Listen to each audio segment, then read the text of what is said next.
Hello, and welcome to this special primary election debate for Arizona's Congressional District 7. A July 15th special election was called for by the state's governor, Katie Hobbs, after the recent death of Representative Raul Grijalva. This debate is sponsored by Clean Elections, the state's nonpartisan voter education agency. My name is Nohelani Graf. And I'm Steve Goldstein. We'll be moderating this conversation with Democratic primary candidates, who you'll meet in a moment. It all comes after we heard from the Republican primary candidates in their debate. The way we're sharing these debates is part of an innovative effort to support democracy in Arizona.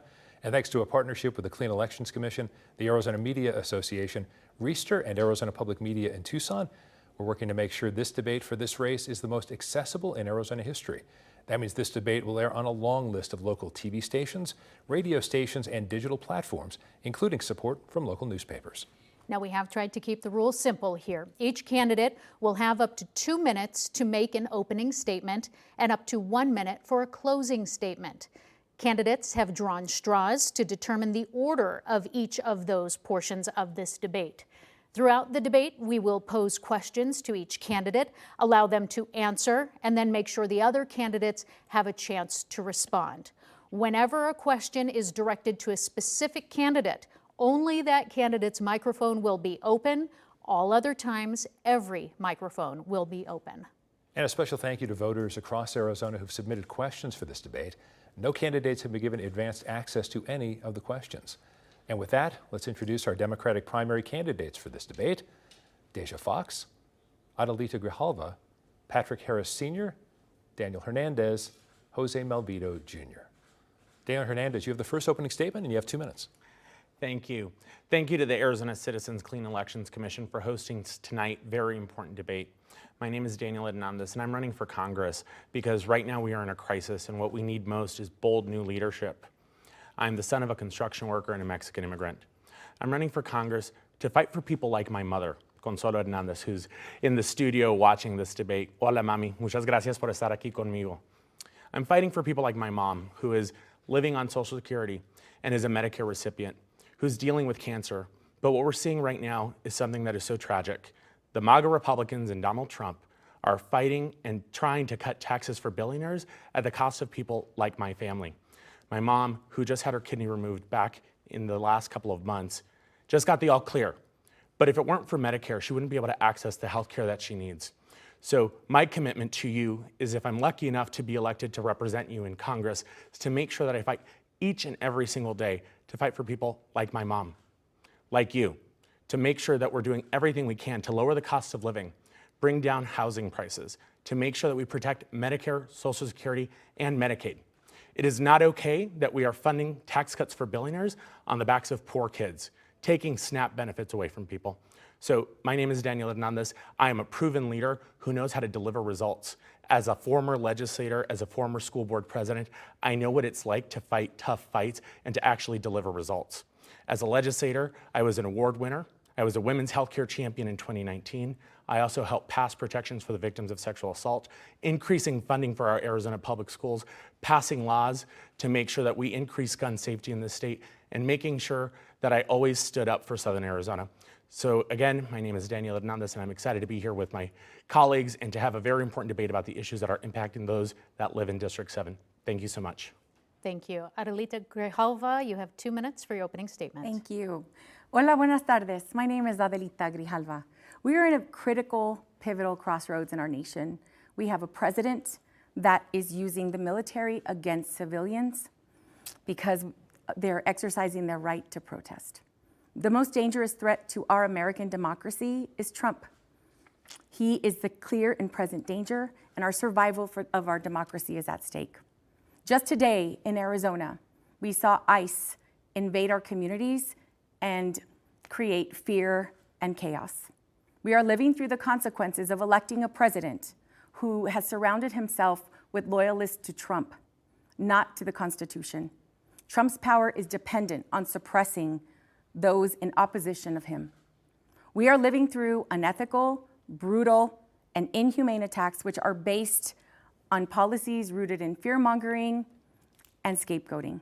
I take this time to state unequivocally that I stand with the immigrant community. I stand with all immigrants. We are fighting for our future, the future of our youth, elders, women, LGBTQ, veterans, and our indigenous communities who have all been marginalized and pushed aside. We need leaders willing to call out injustice, take a position and a stand, and risk it all for the benefit of the people. We are facing a big fight, but I am optimistic that not only are we up for the challenge, but this is one that we're going to win. There is a saying in my culture, cuando las raíces son fuertes, no hay por qué temer el viento. When the roots are strong, there is no reason to fear the wind. I am grateful for the coalition of over 50 elected officials, 20 organizations, 10 labor unions that have convalesced and are supporting this campaign. This is personal. The life that I have and the life that many of us have in CD7 are built on the immigrant communities. Thank you. Patrick Harris, you have 2 minutes for your opening statement, sir.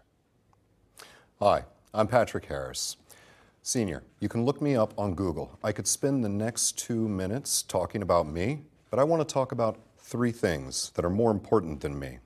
First, my platform, Cap the Cap. Second, your voice. It matters. And third, policies. Please pay attention. To start with Cap the Cap, please go to capthecap.com and take a look at the 1-page amendment that I wrote. It's available, it takes you a minute to read, and sign the petition. This is what it says. When someone reaches a maximum of $1 billion personal net wealth, that's a lot of money. Anything they make after that, they get 12 months to reinvest into society. Build schools, hospitals, cure cancer, I don't know, fix the roads locally here. Cap the Cap puts trillions of dollars back into the economy. There are 800 billionaires in the US that hoard $6 trillion. This will infuse trillions of dollars back into the economy. If you look at my website, you can scroll down to Grok and it'll show you that it'll put hundreds of dollars extra into your pocket every month. 2, I want to talk about your voice. It does matter in this election. Very few people turn out during a primary election. Republicans, registered Republicans, you're not allowed to vote in a Democratic primary. That doesn't sound very democratic, but there's a workaround. You can go online, change to independent, request a Democratic primary ballot, and cast a vote for who represents you, but it has to be done this week. So tell your friends and family, vote. Third, policy. I've gotten to know all the candidates here on stage. They're all good people. But at the end of this debate, you will see that there's only one person with a platform, with a policy, with written legislation ready to go. I look forward to the debate. Thank you. Thank you. Deja Fox, you have 2 minutes for your opening statement. My name is Deja Fox, and I'm running to represent us here in Congressional District 7. I'm looking forward to sharing just a little bit more about my story because I know that it is our story. I was raised by a single mom right here in Tucson. We relied on Section 8 to keep a roof over our head, SNAP benefits or food stamps just to put food and dinner on the table, and Medicaid so we could go to the doctors when we needed to. And when I was a teenager, things were rough. I worked at a gas station long nights, I was homeless, and I turned to Planned Parenthood for my care. It's the stories so many of us share, knowing that the people in DC have never lived the policies that they put in place. When I was a teenager, I needed a fighter, so I became one. I organized for better sex education here in Southern Arizona's largest school district and won. I went toe-to-toe with Republicans who attempted to defund Planned Parenthood centers where I got care when I had no money, no parents, and no insurance. I wasn't scared then, and I'm not scared now. When Washington isn't listening, when Republicans believe that they are above consequences and Democrats are all too comfortable, we have to ask the question, who are our electeds accountable to? And I'm not here because I have a legacy last name or corporate donors or billionaires backing me. None of that put me here. It was the 14,000 people that have contributed to our campaign, and I know their stories. They drive DoorDash after work to pitch in 20 bucks. They cash in their change jar when they're hardly making rent. These are people that know that gas is getting more expensive, and so is childcare and rent and groceries. They're people who send us $15 in a note saying, I'm putting 1 hour of my hard work behind your campaign. They are my mandate. You are why I am on this stage, and I promise you, I will be your fighter. Thank you. And now, Jose Melvito, you have 2 minutes for your opening statement. Kuali Wali, buenas noches, good evening to everybody. My name is Jose Malvido. I'm Chicano Yuemen Autumn, and I'm from Ajo, Arizona. And I want to say hello to my parents who are watching back home. I'm a proud son of a union organizer from the United Steelworkers of America who held the line in the early 80s during the Great Copper Strike of 1983. That strike that lasted for 3 years, where we struggled as families just to keep our way of life. I'm here because I am not happy with the current state of politics. I'm not a politician. I've never ran for office. And frankly, I don't really trust the folks that are here. We hear pretty words from politicians, but don't deliver. At this moment, even though the Republican Party is losing points, so are the Democrats. So we need to make some changes. I know there's a lot of social issues that are happening, and I'll address those later. But to me, one of the biggest issues that's happening is the erosion of the three branches of government. Right now, Trump is consolidating and pulling power from the legislature, the legislative branch, and the judicial branch, and putting it all together in order to become a tyrant. These are strong words, but all you have to do is follow the patterns of what's happening. So I'm here to fight for people. I've been on the front lines with grassroots organizing. I've worked in the medical field for several years. I've experience working with people, helping people get access to food, medical insurance, healthcare, helping people just have a better way of life. I'm a community servant. I've been a community organizer, and I'm here to... That's 2 minutes, sir, a few seconds. I'm here to represent the people of District 7. Thank you all. Ms. Grijalva, I want to go to what you said in your opening statement, specifically about what's going on in Los Angeles right now. There are people who are concerned that President Trump has sent the National Guard in, has sent U.S. Marines in for what some are calling protests and others on the right are calling riots.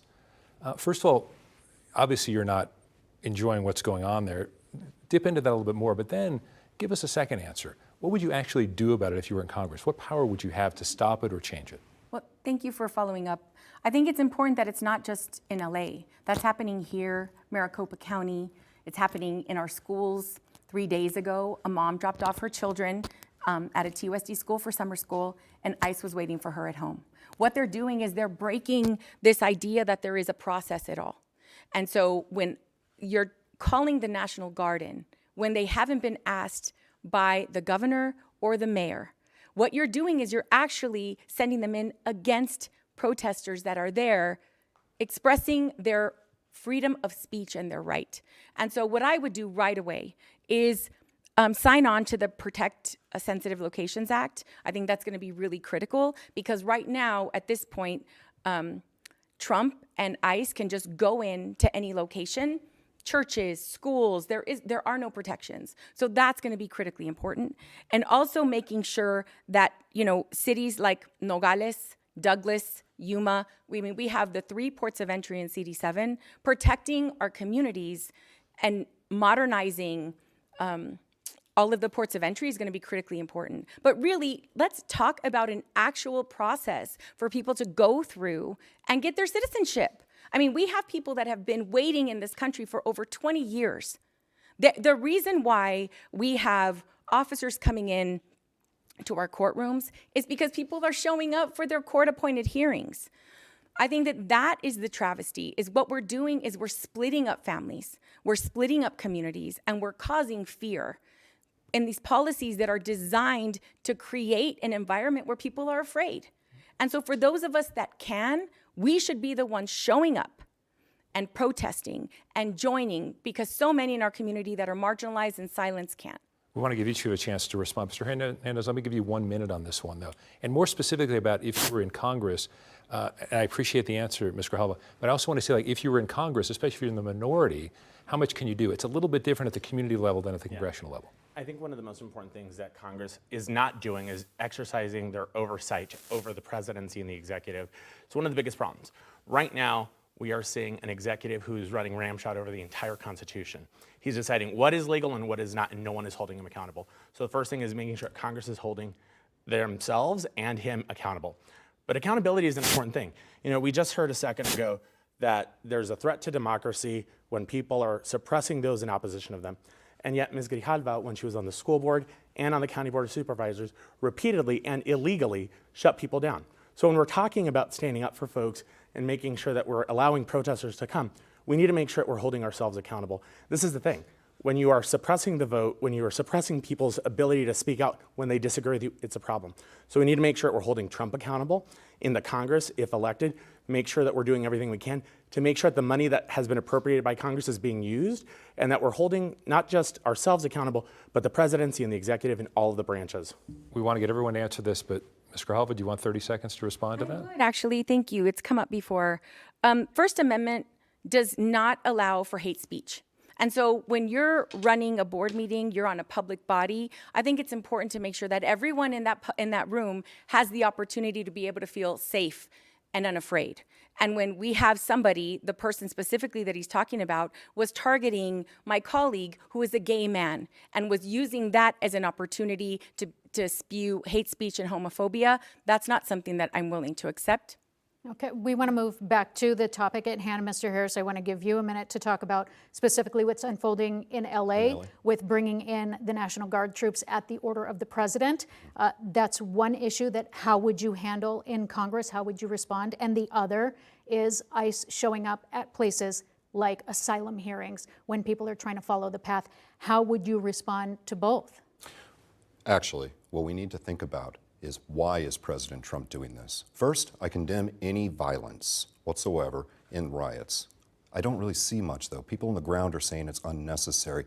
Deploying the National Guard and Marines, that's a little bit of overreach. That's a little bit of reaction. We know President Trump is a showman. That's what he does. So why is he showing us this and distracting from what's happening? Think about it for a second. He's pushing the big bankruptcy bill, big beautiful bill, and he wants to push the national media over to California, getting in front of Governor Newsom. That's not okay. What else is he missing? He's missing cap to cap. So while he gives billionaires raises with his big bankruptcy bill, we're sitting here saying cap the billionaires at $1 billion. He doesn't want national media on this.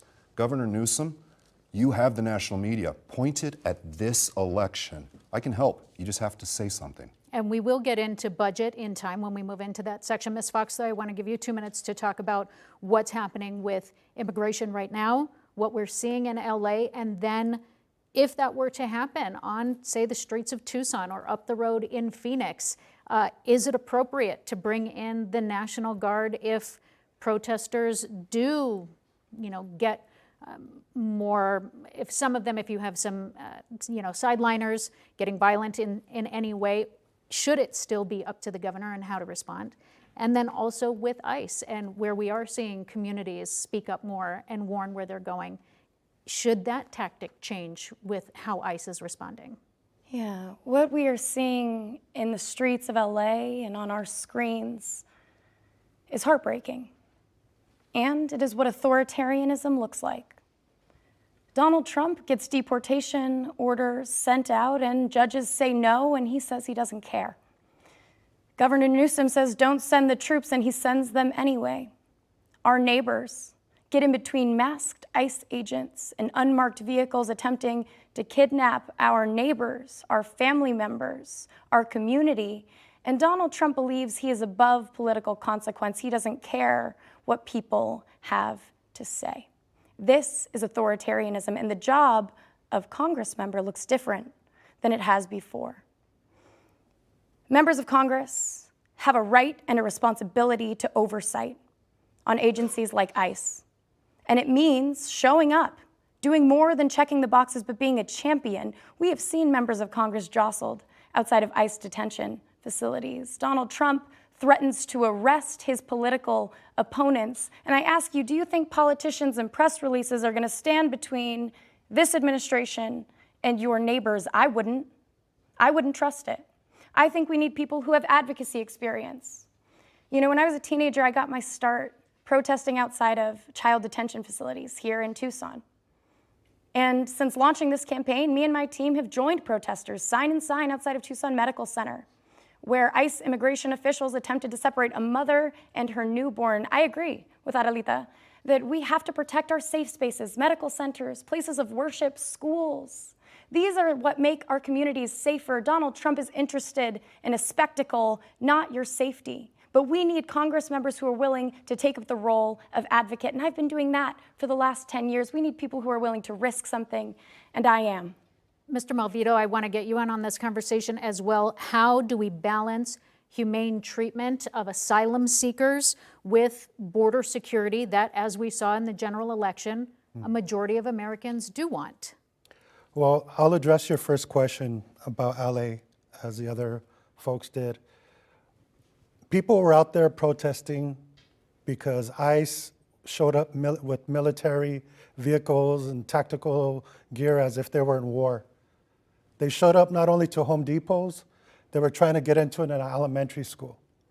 So the people of LA were fed up, and they have every right to protest against what's happening. They have every right to say no to ICE. They have every right to say no to the abuse of picking on the most marginalized people. And let's call it what it is. Stephen Miller, one of Trump's appointees that's in charge of immigration, he wants 3,000 people deported every day. It's racism. Because when Trump mentioned about clearing the streets of LA, he said, we're going to liberate LA from the illegals. How are you going to tell who's illegal, who's not? Most of LA is brown. So it is what it is in that respect. So the other point that I wanted to make is superseding Governor Newsom's role by calling the National Guard. He's trying to use that to use the Insurrection Act, old laws to go against people. And to me, again, this is becoming, he's trying to make the U.S. into a dictatorship. But we need comprehensive immigration reform. Such things as the Dignity Act to begin with, other things as to not detain people without due process. And out of all the folks here, I'm the only one that has ran 3 immigration programs where people get their citizenship in Tucson, Phoenix, and Somerton. Okay. Mr. Malvito, you helped me segue. My next question was going to be about comprehensive immigration reform. Mr. Hernandez, I'll give you 1 minute on this. Senator Gallego introduced an immigration border security reform package that, for a lot of folks, looked very similar to past plans that other Arizona senators have tried that didn't go anywhere. Let's talk about comprehensive reform. If you were in Congress and if you pushed for that, give me your top 2 or 3 things that would have to be in it. I think this is such an important question, particularly on this district that's on the border. I grew up and was a school board member in Sunnyside where there were a lot of mixed status families, and I think one of the biggest problems that we've had is people are living in the shadows and they have no resolution. They've been living in limbo, unsure if getting pulled over once means that they're going to be deported and their families are going to be broken apart. So I think the first thing is we need to create a pathway to citizenship, bringing people out of the shadows. We are allowing people to be taken advantage of, particularly migrants who are having their wages stolen because people say, well, they're not here legally, so we can take advantage of them. So we need to bring them out of the shadows, create a pathway to citizenship where for folks who've been here, who have been paying taxes, who've been community members, there are countless individuals who live in Tucson and throughout the 7th District who've been a part of these communities. They're a part of their churches, their schools.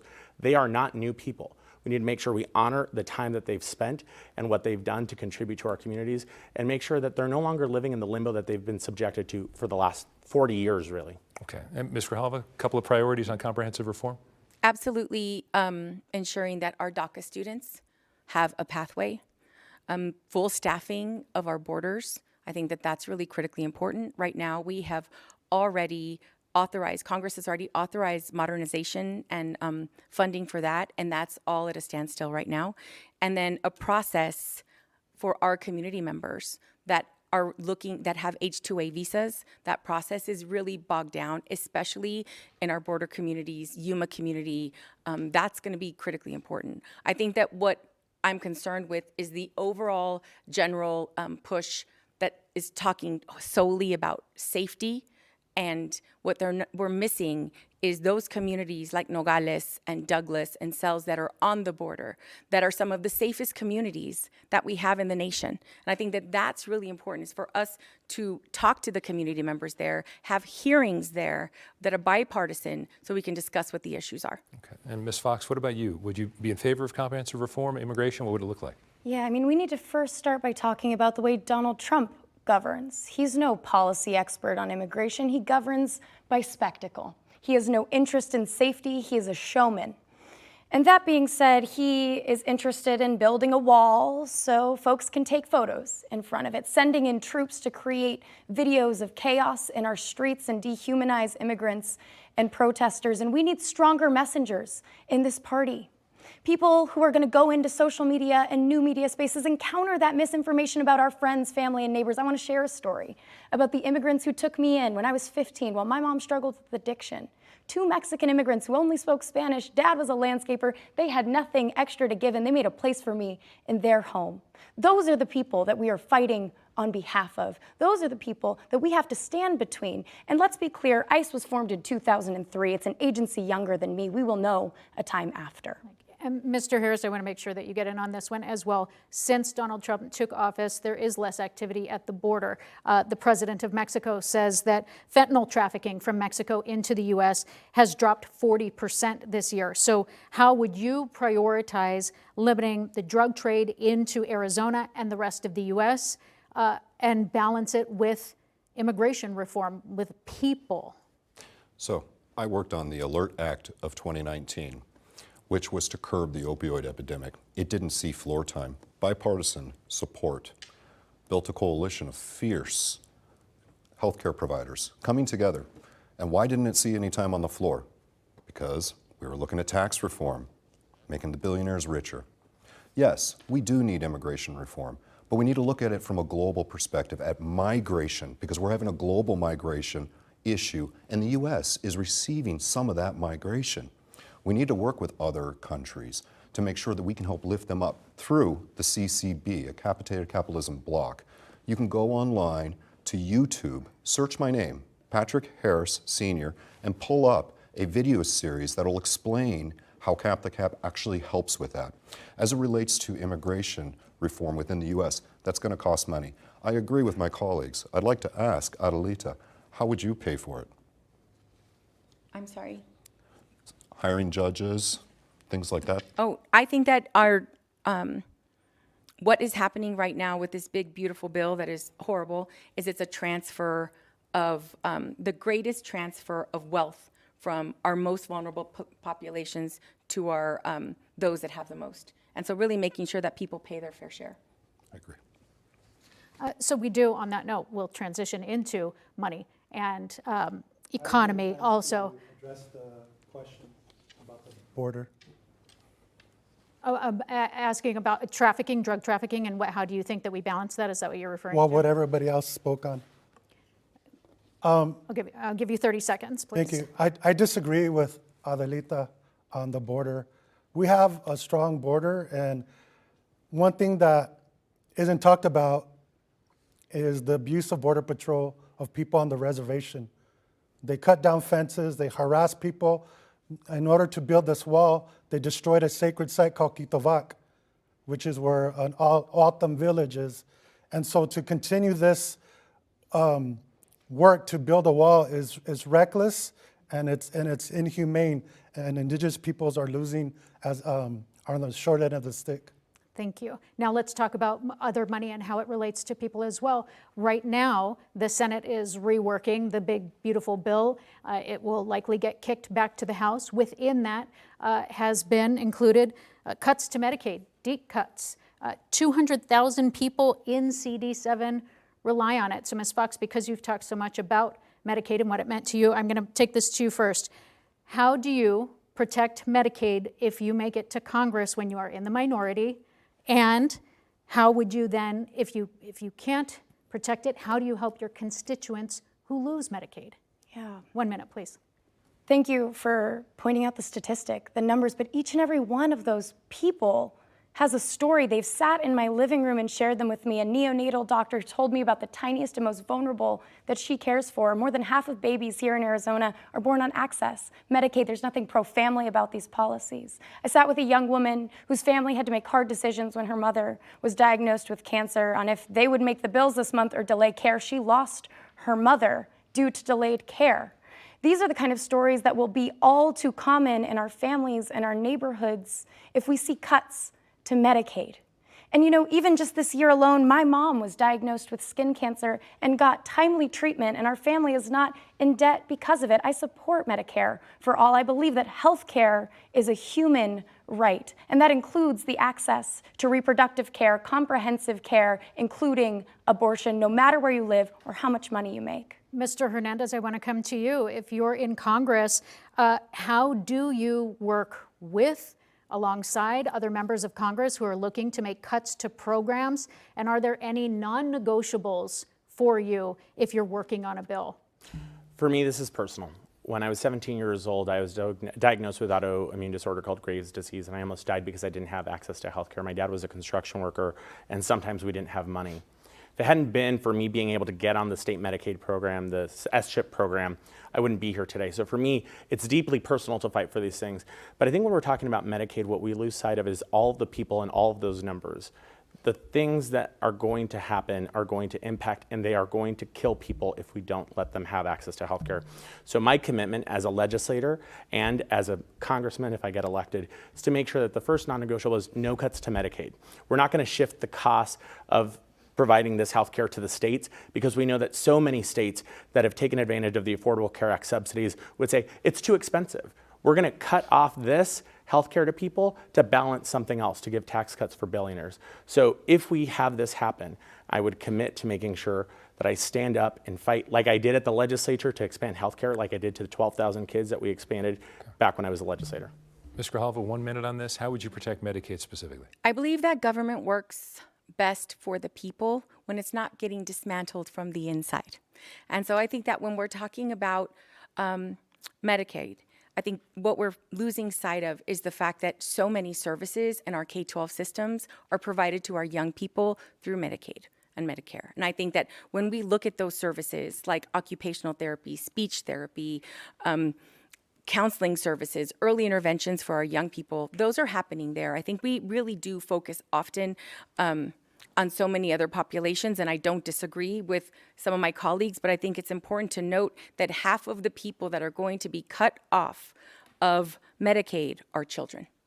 And Mr. Harris, I know that you're going to talk about Cap the Cap, so I want to ask you on that note, because you've talked about it as a means of generating revenue. So my question to you then is, how are you going to get other members of Congress to work with you on that? Because certainly taxing billionaires has been proposed, but getting the GOP on board with that to create funds hasn't gone anywhere. So how will you get people on the other side of the aisle to get on board with that? So healthcare, my bailiwick. You're only going to give me a minute? Okay, I'm not going to talk cap to cap on this one. I'm going to try this real fast. 5 players, taxpayers, that's all of us. Okay, government, that's who collects our taxes. All right, health insurers, those are the medical and PBM payers.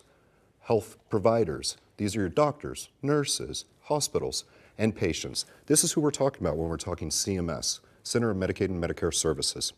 Who do we want to represent? Taxpayers. Those are the Republicans. We want to get them on board, and we want to take care of the patients. So we introduce a bill. It's MFN, Most Favored Nations. A little technical, I'm running out of time. So anytime a third-party payer, say United Healthcare, negotiates a lower rate, and a lot of private payers do, the government's able to match that lower rate, saving taxpayers money.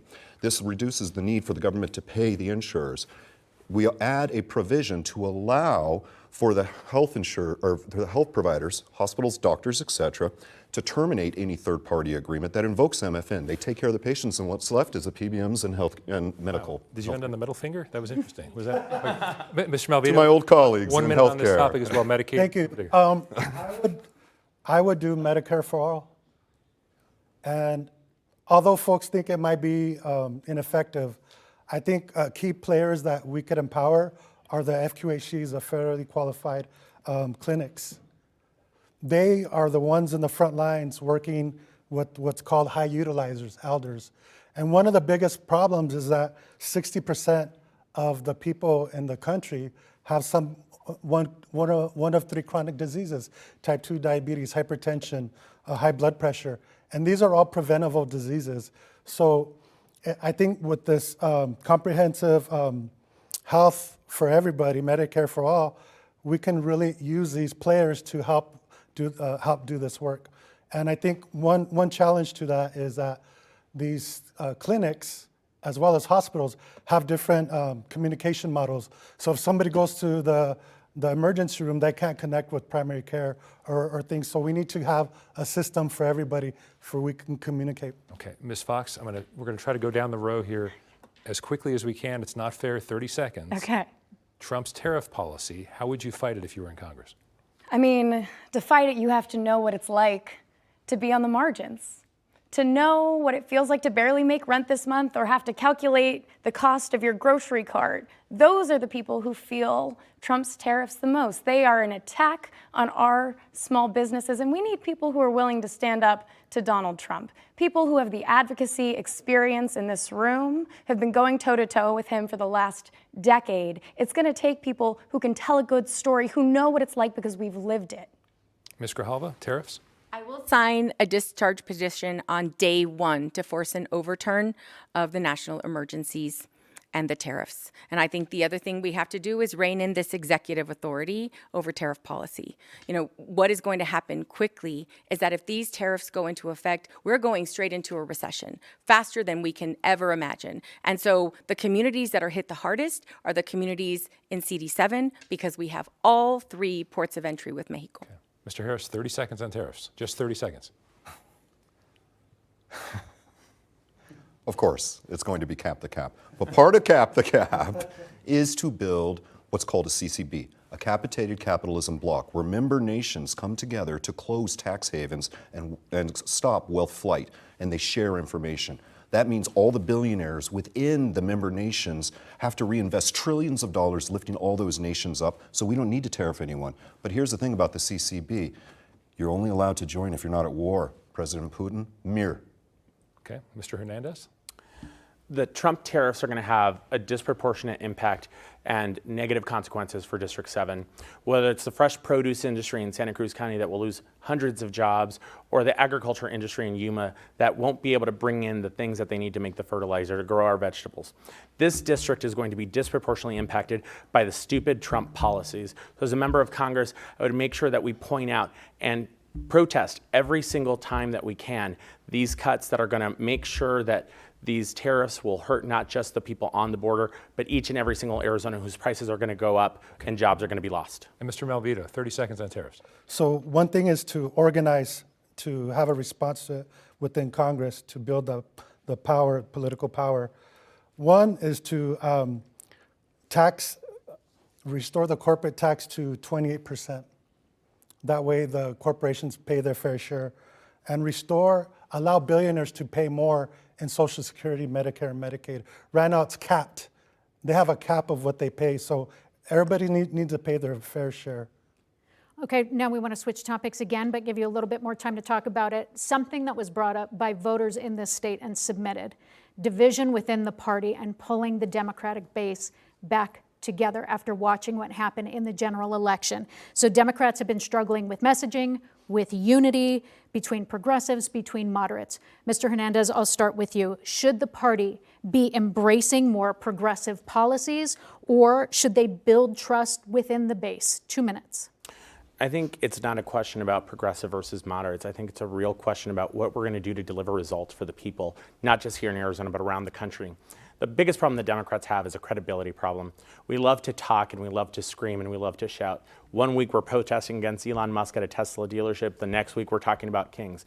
But what we're not doing is focusing on the core issues that everyday voters, the hundreds of doors that I've knocked, the hundreds of phone calls that I've made, the things that I'm hearing about is not just about the dysfunction in the Democratic Party. It's the disappointment in people getting elected year after year and not actually delivering results. And when you're in the minority, you get to blame the Republicans and say, well, I wasn't able to do anything because those people over there wouldn't let me. That's not acceptable. When I was in the legislature, I spent 6 years in the minority with a Republican governor and a Republican House and a Republican Senate. And yet, in spite of being in the minority, was able to deliver results like increasing the Double Up program so that people would have access to fresh vegetables when they went to farmers markets and be able to use their EBT benefits, like making sure that we pass a low-income housing tax credit to make sure that we can build more affordable housing, just like we are in District 7. In Pascua Yaqui, I had the opportunity to tour a new development for seniors and for low-income families. So what the biggest problem that we have as a Democratic Party is we are not talking to people about the things that they care about. We're spending too much time in a circular firing squad instead of actually solving problems for the people when we have the ability to do so. And just being in the minority is not a real excuse, but it's one that's used all the time by my colleagues at the legislature, in Congress. So I think what we need is leaders who are going to be bold, who are going to propose real solutions and spend less time lecturing voters about what to care about and actually listen to their needs. Lowering cost of living, standing up to make sure that we're protecting Medicare, Social Security, and Medicaid. Because these are the things that voters care about, not the internal fighting, not the dumb politics. They're not worried about partisanship. They're worried about making sure they have food on the table, a job where they can earn a good living to make sure they provide for their families, and wages and benefits that will protect them. Thank you. Ms. Fox, would you prioritize working with the base of leadership within the Democratic Party, or would you focus on alternative efforts to put pressure on the long-standing Democrats that are there to bring more progressive-minded legislation forward? 2 minutes for you. You know, I would be in the minority in so many ways in Congress.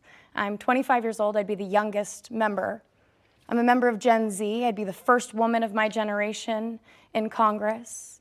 I'm a young person, a young woman of color, working class. Races like these are hard to win for people like me. I mean, they're hard to just even get into, and we need to have a hard conversation in our party about policy. I'm a Democrat and a progressive, and I believe in the progressive legacy of this seat. I share the values with people here in Southern Arizona who know that our policy should work for working families, like the one that raised me, like the single mom who worked hard as someone delivering flowers for a florist and cleaning houses, right? That these are the people we stand to lose in our party. Working class folks who have felt locked out of power, who have been left out of our leadership.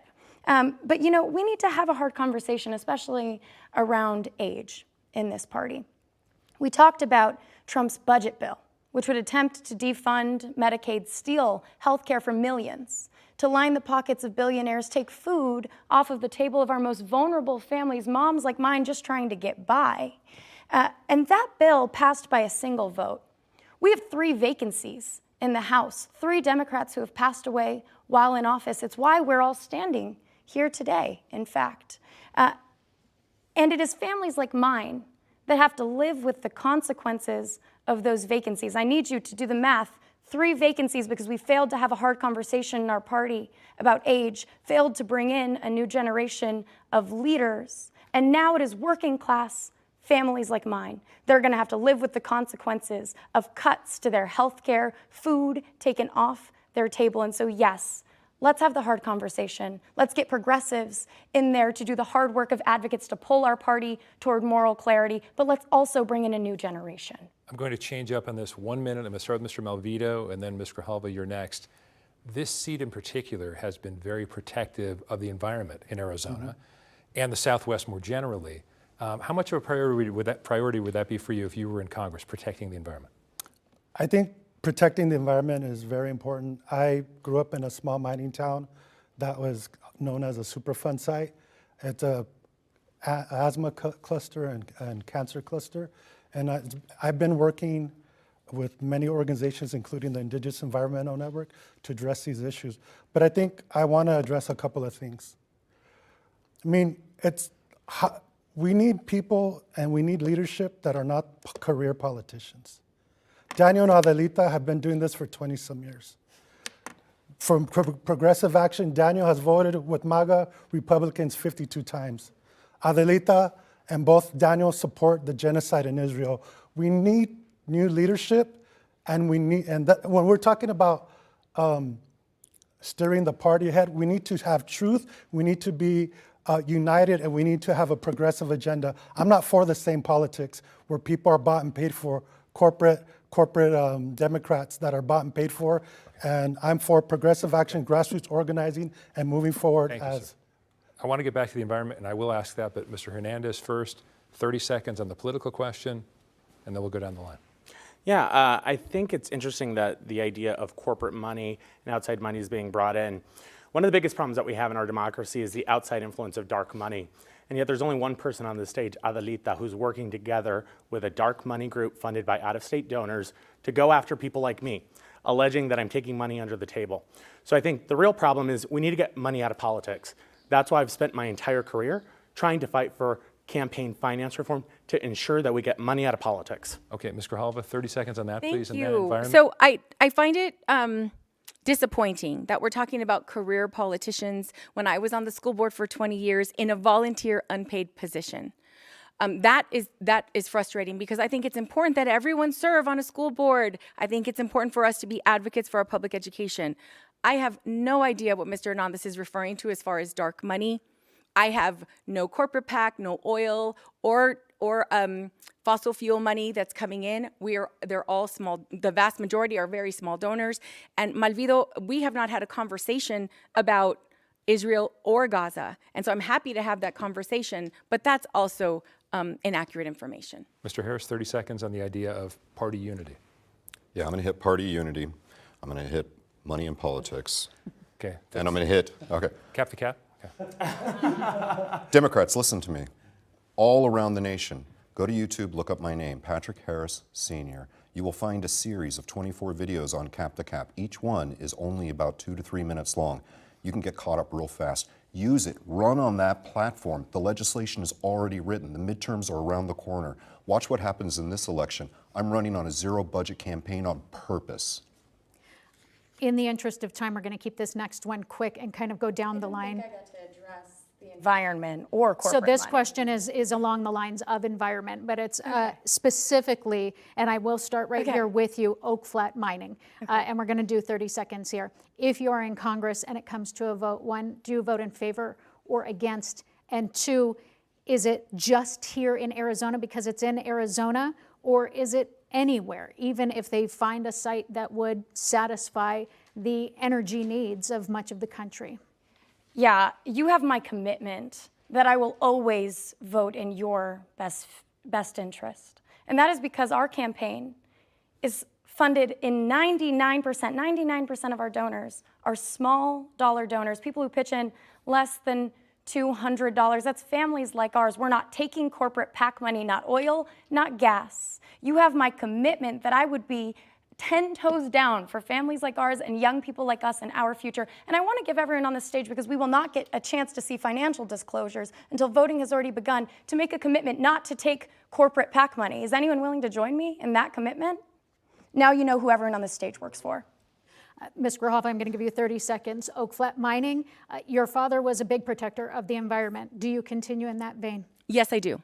And I stood with Oak Flat. We'll do it again with the Apache Stronghold. I think, that's why organizations like the Sierra Club and the League of Conservation Voters have endorsed this race. I think what we need to focus on is the health concerns. And when you look at some of the consequences from mining, and especially these royalties that are out of our nation. We have a 1972 mining law that has not been looked at any significantly at all. We need stronger environmental enforcement and mandatory consultation with tribal nations and impacted communities. Mr. Harris, on mining, if Oak Flat mining moves forward, or if you're there for a vote, if it satisfies the energy needs of more of the country, which is the claim of your opposition, do you still protect communities, or do you vote in favor of it? 30 seconds. Look, I've got a problem with mining, and let me explain why. My brother served in the U.S. Army. He served his country. Then he served as a police officer. He served his community. Then he worked for the mine until a boulder hit him, and he's disabled for life. He doesn't live here. He lives in Montana. You want to know what a mine can do? Look up the Berkeley Pit in Montana. Toxic water. We live in the desert. Mining can destroy people, families, communities, and the environment. I have to give each of you very quick on mining. 30 seconds? In favor, I'm going to give you, if you can keep it tighter, please. Okay. I don't think it's a choice between either giving people good union jobs or protecting the environment. I agree with Ms. Grijalva. We have to do more to protect our environment. But that's the thing. We can do that because if we don't mine here in Arizona where we are creating good union paying jobs, that's why I've been endorsed by multiple unions, including just today by the Boilermakers, we will have to get those things to modernize our green economy from somewhere else. And if we don't do it here, there are not going to be environmental protections, there's not going to be labor protections, and we need to make sure that we're creating good jobs here, especially with our economy going down. I understand. Thank you. And Mr. Malvito, I can only give you a yes or no so that we can move to the next step, and I'm sorry for that. Oak Flat, in favor. I believe you've been very vocal. I support the on this. indigenous peoples at Oak Flat. I've done for years. Yes, thank you. So it is time for our closing statements, and that's why I had to hustle you along, so I apologize for that. Each of you will have 1 minute, though, to wrap up your final thoughts. If you are going over time, we will very politely try to scoot you along and cut you off. So, Mr. Harris, you have the first closing statement. You have 1 minute. Thank you. So remember what I said at the beginning. There were three things: cap to cap, your voice matters, and I would be the only one here with drafted legislation ready to present. Go to capthecap.com, read it. It takes you just 1 minute. It's drafted. It's ready to present. Please sign the petition because we need to show the rest of Congress that people demanded.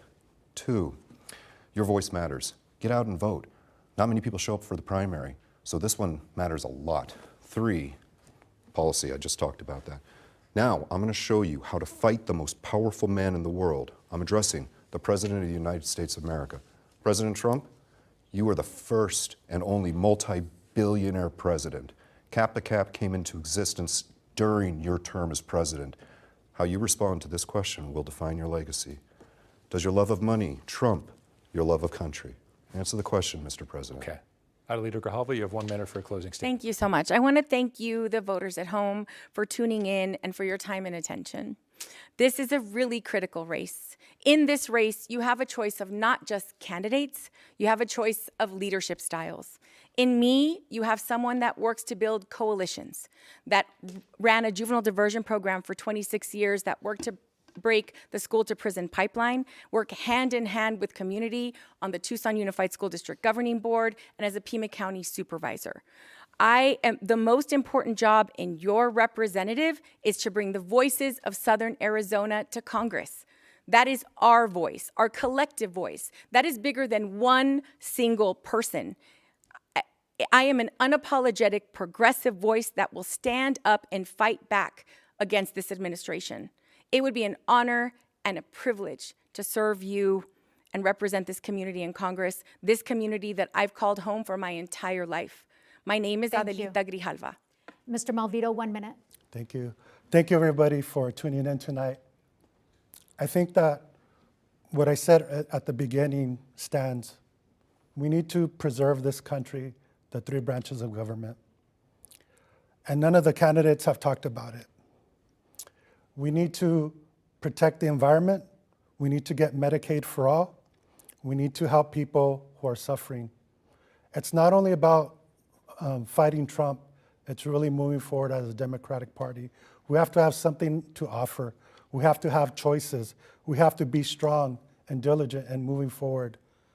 Again, I say it again, we need to move career politicians away. We need to get community members. That's why I'm running. I'm not happy with the career politicians continuing to take these seats. I'm here to fight for you. I'm here to serve you, and I ask you for your vote. Thank you, sir. Thank you very much. Mr. Hernandez, 1 minute, sir. Thank you to the Citizens Clean Election for hosting us tonight. My name is Daniel Hernandez, and I'm running for Congress because we need a bold new leader. 35 years old, and I've had to fight my entire life to stay alive, to fight for gun violence prevention after a mass shooting, then as a legislator, fighting and standing up for Southern Arizona families at the legislature. We need people who know how to deliver results, as I have as a school board president, as a legislator, and as an advocate. It is not enough to just say we're going to fight Trump. We need to make sure that we're fighting to lower costs for everyday Arizona families, that we're protecting Medicare, Social Security, because these are not things that are just good ideas. These are personal. Whether it's standing up to protect Medicare and Social Security for people like my mom, or making sure that we reduce childhood poverty, which is one of the biggest crises here in Arizona. I will be the champion who will stand up to Donald Trump, but actually make sure that we get results for Southern Arizona, because when Daniel does something, he delivers.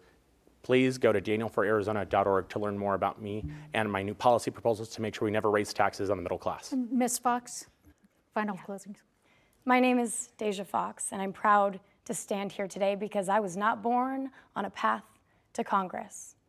No legacy last name or billion-dollar donors or corporate PACs, just 14,000 of you who have gotten in our corner, put me on this stage today to give voice to you. I'm asking you for your vote, to send me to Congress, because we deserve more than politicians. We deserve fighters, people who have been going toe-to-toe with this administration. I'm asking you to look around. Do things feel normal? Do you feel like people who have been doing more of the same are going to get us out of this? I don't. And I know these policies impact families like mine.